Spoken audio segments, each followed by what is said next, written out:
इसका आज मुहर्रम की 9वीं तारीख जानो हम कोई को राजा भाग बोलेगा जो जुलाई 12 बलुचिस्तान का 9वीं तारीख है। हमारे क्रांतिकारी नेता जी के नेतृत्व में मेरा इमामबाड़ा पर फातिहा का इंतजाम किया गया है। हम लोग पाटा मंजू देवी, इंदू देवी, नसीम मोहम्मद कमाल, विकास कुमार राय सभी लोग इकट्ठा हुए हैं। हुसैन रज़ियल्लाहु ताला अन्हु से अक़ीदत पैदा करें। वो बात मैं कहना चाहूँगा, इसके बाद मैं पूरे दुनिया के अंदर जो इस्लाम के मानने वाले लोग हैं वो अल्लाह के कानून को छोड़कर दुनिया के कानून पर अमल करना चाहिए। जबकि हुसैन रज़ियल्लाहु ताला अन्हु यह दर्श देते हैं कि अगर तुम्हारा जान खतरे में भी हो तो भी पहले तुम नमाज अदा करो और उसमें अपनी शहादत दो।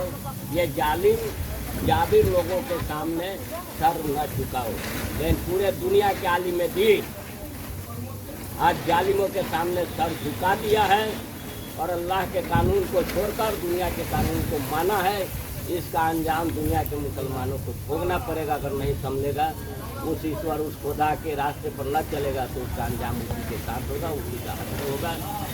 मैं आज पूरे देश के दुनिया के लोगों को मुहर्रम का पैगाम देना चाहता हूँ कि हक की बात आ जाए वहाँ सर नहीं झुकाना चाहिए, सर कटा देना चाहिए, लेकिन जालिमों के सामने नहीं झुकना चाहिए। चाहे हम तनहा क्यों न हो, हक का रास्ता अख्तियार करना चाहिए और हक पर हम लोगों को चलना चाहिए। मैं डॉक्टर महबूब आलम अंसारी, भारतीय भूमि संघ से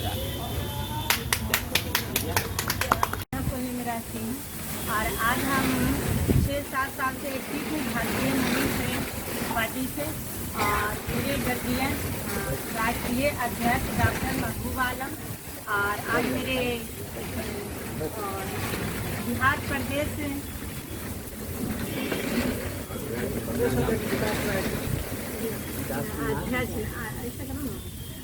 बिहार प्रदेश विकास राय यादव जी और नसीम जी। अच्छा चलो तुम अपना पैगाम दे दो हम सब। ठीक है। तो आज हम लोग तारीख 19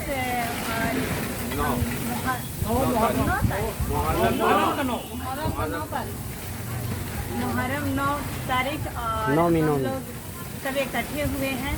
और आज मुहर्रम पर हम लोग सारे देश लोगों का, हम अपने देश का बच्चे को बधाई देती हूँ कि मेरे जो मुहर्रम का खुशियाँ हैं सबको घर में आए। और 2 बात कहने चाहेंगे, जिस तरह से हम महंगाई पर भी कुछ बोलेंगे मुहर्रम के नाम पर। अगर मुहर्रम है तो घर में जब खुशी जब ही आती है जब उसके पास चीज़ हो, धन हो, दौलत हो, तभी तो खुशी से मना सकती। और जिस तरह से मेरे कोरोना ने सारे लोग को तोड़ दिया, उस तरह से सभी लोग दुखी हैं। देश से भी दुखी हैं, सरकार से भी दुखी हैं। सरकार से इसलिए दुखी है कि मेरी सरकार ने जन जन को तोड़ दिया। इतनी महंगाइयाँ कर दी हैं, इतने महंगाइयाँ कर दी हैं कि लोग एक पल एक टाइम के लिए सब्जी के लिए सोचने पड़ता है कि कैसे घर में लोग अपने बाल बच्चे परिवार को चलाएगा। और लोग कहते हैं कि मत बोलो, महिला मत बोलो, जेंट्स मत बोलो, आवाज़ उठाओगे तो सरकार बंद कर देगा, जेल में दे देगा, थाना में दे देगा। तो क्या हम लोग देश का बेटी नहीं है? क्या जो जनता बोलता हो देश का बेटा नहीं है? हैं? जब मेरे देश में इतनी महंगाइयाँ बढ़ गई है कि बुराइयाँ खत्म करने के नाम ही नहीं ले रहा। हमारे देश का सरकार इतने बड़े हो गए हैं कि जनता को समझने के लिए नाम ही नहीं ले रहे हैं। तो इसके पर तो जनता कुछ विचार करेगी, चिंतन मंथन करेगी कि मेरे देश का बच्चे कैसे जी सकता है। आधा तो कोरोना में गया और आधा चल जाएगा महंगाई।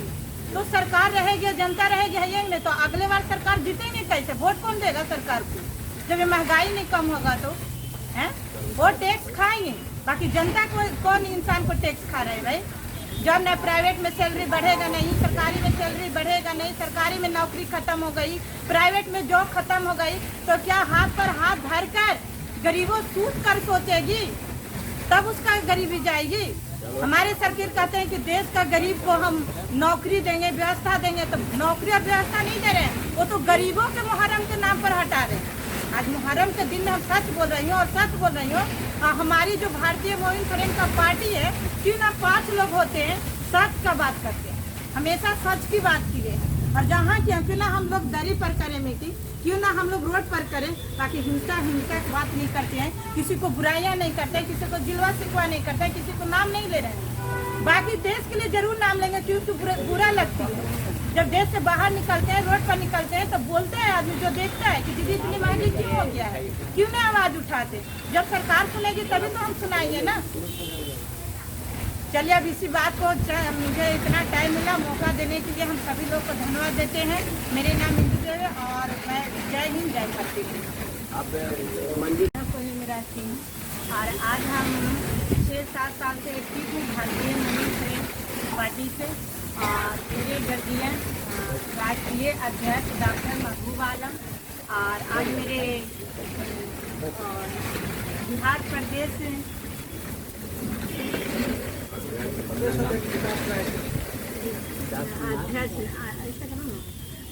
बिहार प्रदेश विकास राय यादव जी और नसीम जी। अच्छा चलो माता पैगाम दे दो हम सब। ठीक है। तो आज हम लोग तारीख 19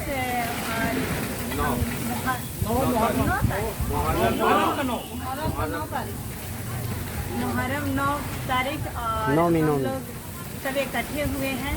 और आज मुहर्रम पर हम लोग सारे देश लोगों का, हम अपने देश का बच्चे को बधाई देती हूँ कि मेरे जो मुहर्रम का खुशियाँ हैं सबको घर में आए।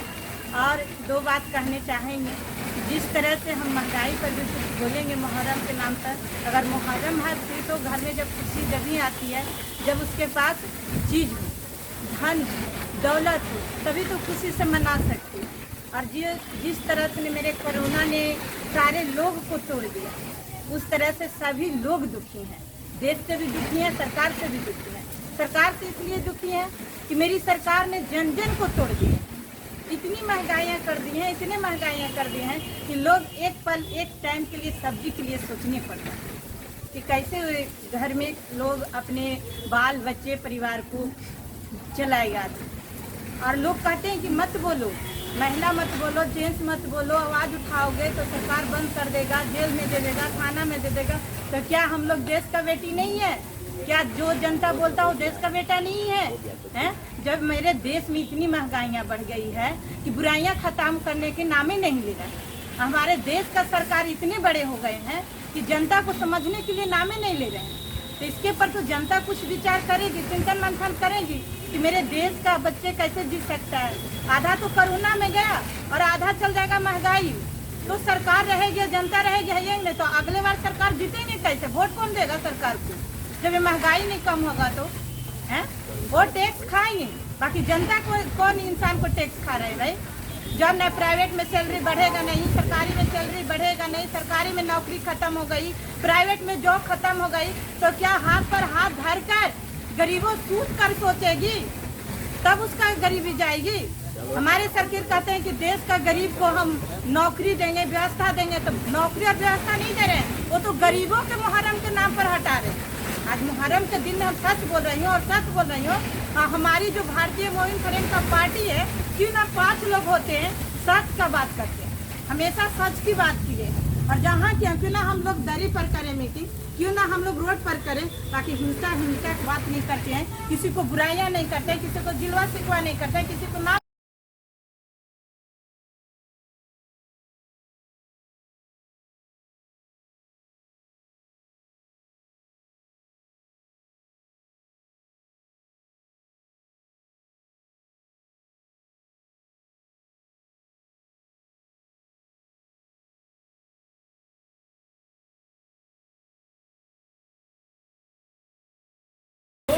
के हिसाब से हो। लोग अपना नेता, अपना बादशाह वो खुद चुने, वोट दे कर करके वो वोट दे करके खुद चुने, और चाहे जब तो उसको हटा भी दे। अगर वो उस लायक ना आए, वो राजा और वो बादशाह अगर वो लोगों के हिसाब से ना हो जिसके लिए वो चुना गया था हुकूमत के लिए, तो वो उसको हटा भी दे। ये था उस वक्त का यजीद जो बादशाह बन बैठा। वो वोट से नहीं हुआ, वो अपने आप ताकत के बलबूते पर आकर के यहाँ बादशाह बन बैठा और ये अनाउंस किया कि आज से मैं बादशाह हो गया। और चूंकि उसे डर था कि ये बात ये लोग नहीं मानेंगे, क्योंकि हक ये है कि यहाँ पर जमहूरियत हम अपने बलबूते पे खत्म कर रहे हैं, इसलिए उनसे बैत, इस वक्त वोट को बैत कहा जाता था कि हमारे हाथों पर आकर के बैत ले ले। ये बैत नहीं लेगा और इसीलिए उसको डर था उस बादशाह को, यजीद। वो कूफा वाले लोग जो इराक वाले थे वो हुसैन रज़ियल्लाहु ताला अन्हु को खत लिख करके बुलाए और ये कहा कि ये जो इस्लामी हुकूमत है ये इस्लामी हुकूमत नहीं है, क्योंकि ऐसा कानून इस्लाम में नहीं है। ये अनैतिक तौर पर आकर के बादशाह बन बैठा है, जिसको हम लोग नेता और बादशाह नहीं मानते।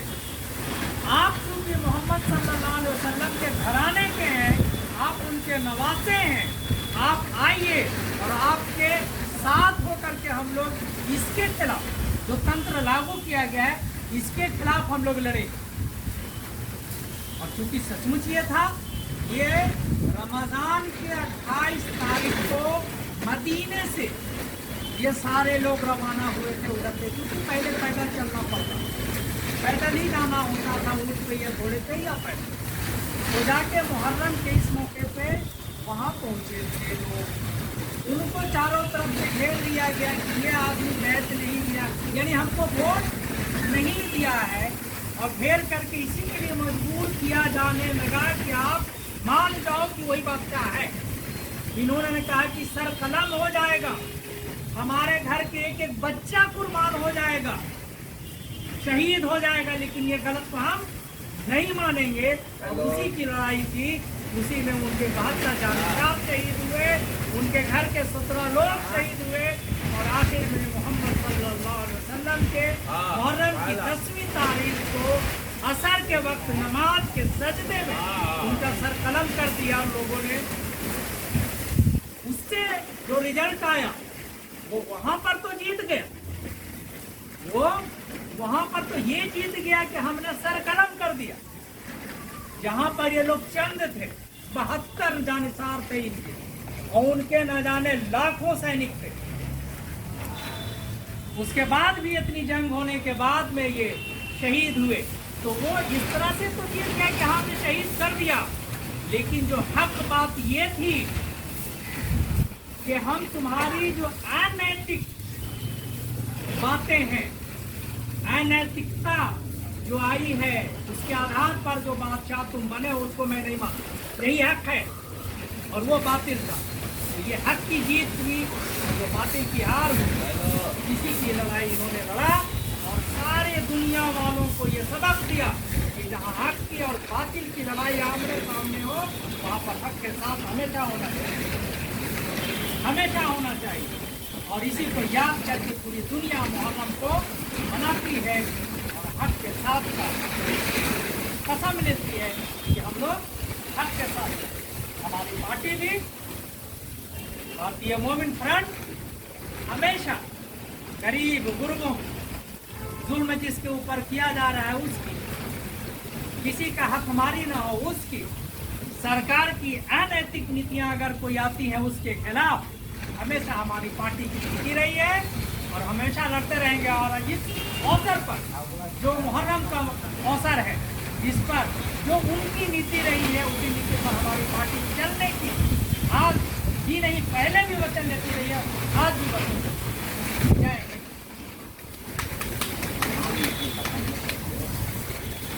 लड़ाई थी, लेकिन उससे जरा सा और आगे बढ़कर करके ये लड़ाई असल में बहुत सारे लोग जो खतीब हैं भाग के जा रहा तो बयान करने वाले हैं, वो ये बयान करते हैं तो बस यही ला करके खत्म कर देते हैं कि हक और बातिल की लड़ाई। मेरा मानना है कि जो आज की जो नस्लें हैं, इन नस्लों को ये पता होना चाहिए कि वो कौन सा हक और कौन सा बातिल। हक और बातिल ये भी है कि मूसा जी की यह कुर्सी मूसा जी ने कहीं से खरीदी होगी या किराए पर लिया हो, और मैं आऊं और आकर के मूसा जी से लिया और लेकर के अपना घर चलते बने।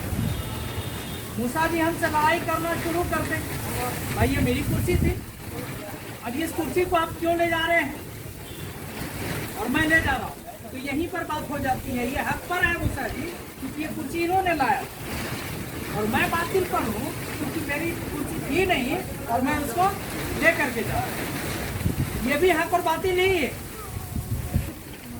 इसलिए आज के नस्लों को ये पता होना चाहिए कि वो जो लड़ाई जिसको शहादत आला कहा जाता है, वो शहादत आला वो है क्या, कौन सी हक और कौन सी बातिल की लड़ाई। वो एक्चुअली में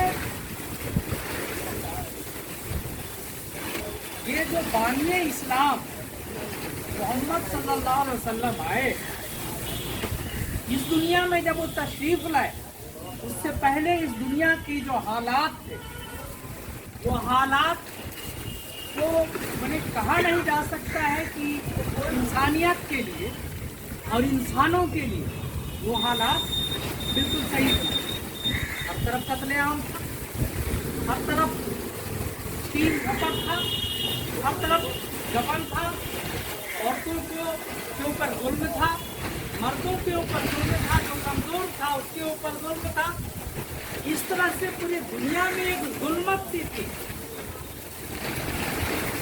तो पैदा होने वाली लड़कियों को जिंदा दफन कर देते थे, ऐसी जाहिलियत थी इस दुनिया में। और जब वो आए और एक दीन को जो फैलाया तो रहने के लायक कि दुनिया इंसान और इंसानियत ये तरह हो, इंसानियत के लायक हो, ये दुनिया फिर बन सके। और इस्लाम ये कहता है, हुजूर अकरम सल्लल्लाहु अलैहि वसल्लम ने, मोहम्मद साहब ने ये बताया अपने आखिरी खुतबे में कि सारा इंसान बराबर है और किसी भी गोरे को किसी भी काले पर कोई फौकियत नहीं है, कोई उससे बड़ा नहीं है। किसी भी अरबी को आजमी पर, अरबी कहते हैं अरब क्षेत्र के रहने वाले लोगों को, और उससे बाहर वाले लोगों को कहा जाता है आजमी। इस पर कोई तरजीह नहीं है, फौकियत नहीं है। किसी भी अमीर को, किसी भी गरीब पर कोई बढ़त हासिल नहीं है। अगर किसी की बढ़त है तो वो ईश्वर की बनाए हुए इस धरती पर हर आदमी के हक की लड़ाई वो लड़े। किसी के ऊपर जुल्म किया जा रहा हो तो बढ़ करके आगे उसका साथ दे। दुनिया से अंधेरा, दुनिया में जो अंधेरा है उसको बढ़ा करके खत्म करे, उजाला हो, सबकी भलाई हो, यही दर्श दिया गया। जिस वक्त मुहर्रम की में जो यजीद और हुसैन रज़ियल्लाहु ताला अन्हो के जानिसारों और उनके घर वालों जो वहाँ उपस्थित थे, उस नदी का नाम आज यहाँ पर ये हमारी सबसे बड़ी नदी, सबसे पवित्र नदी गंगा है। वो इराक की दजला और फुरात नदी थी, वो फुरात नदी, वहाँ पर वो खैमागन थे और वहीं पर उन लोगों ने उनको घेर लिया था। मकसद सिर्फ एक था कि लोकतंत्र कैसे बहाल हो, कोई अपने से राजा ना हो जाए, कोई अपना कानून है। ये प्रोग्राम भारतीय वुमेन फ्रंट के द्वारा हमारा कब्रिस्तान इमामबाड़ा के पास में रखा गया है और इसी के मौके से कुछ चंद बातें जो शहीद और शहीद तो और भी वाक़या हुआ और बहुत सारे शहीद, शहीदों में जो आला